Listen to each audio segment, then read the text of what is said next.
الحمد لله رب العالمين والصلاة والسلام على رسول الله صلى الله عليه وسلم. مدحوينها جمهورية سوماليلاند مدن عبد الرحمن محمد عبد الله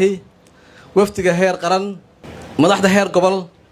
هي مدحده هير دقمو شنانada ciidanka laabaha kala duwan xildhibaanada marti sharafta kala ka soo qayb gashay xafladda dhammaantiinba salaamu calaykum wa rahmatullahi wa barakaatuh. bacda salaam ilaahay baa mahad leh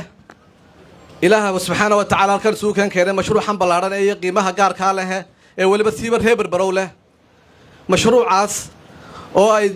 xukuumadda Jamhuuriyadda Soomaaliland hirgelinayso run ahaantii dadweynaha reebar bara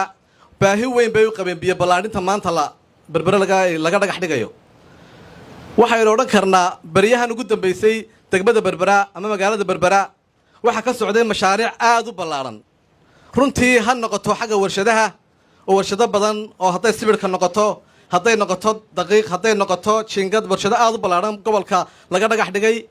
waxa kale oo jira haamayo shidaal oo fara badan oo iyagana laga hirgeliyay warshado kale oo fara badan iyo mashaariic kale oo fara badanna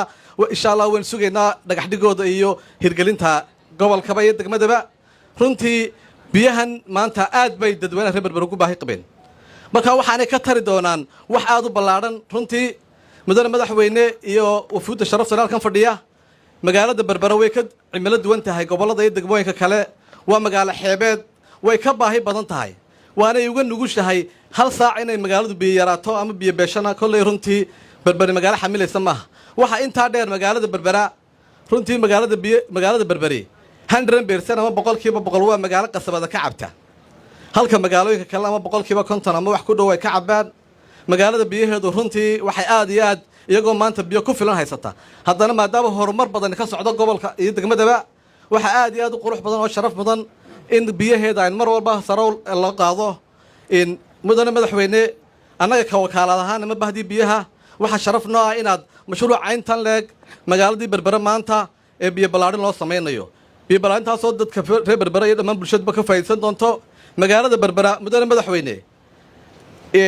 waxay waraabisaa bulshada marka laga imaado xoolo aad u fara badan oo 5 milyan oo neef ku dhow ama 5 milyan oo neef baa sanad walba ka dhoof xoolaha dhoofa baahi gaar ah way leeyihiin biyo badanna way u baahan yihiin magaalada saa arkaysaan magaalada berbera had qurux baa ku timaadeen aan gobolada kale iyo degmooyinka la qabin magaaladu waxay ku qurux badatay halkaad ka wareegtaba waxaad moodaa inuu gu ka daay dalkana jiilaal baa ka jira guga iyo barwaaqada iyo quruxdaasi waa biyaha berbera ee wakaalada biyaha ee berberi ay siisa dhirta iyadoo maayirka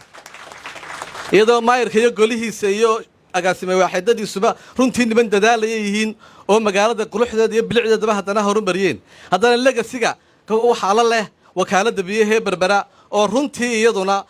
magaalo ma jirto lagu waraabiyo dhirteeda maxaan ku dhahdaayeen qasabado 40 kun oo geed ama in ka badan ayaa geed walba qasabada ku xidhanta oo laga waraabiya taasina waa sharaf ay wakaalada biyaha berberi leedahay ina wakaaladaha dalkuba waan ku hambaleynayaa madaxweyne ee waxa kale oo dadka iyo duunyada iyo dhirtuba berbera biyaheedu way ku tiirsan yihiin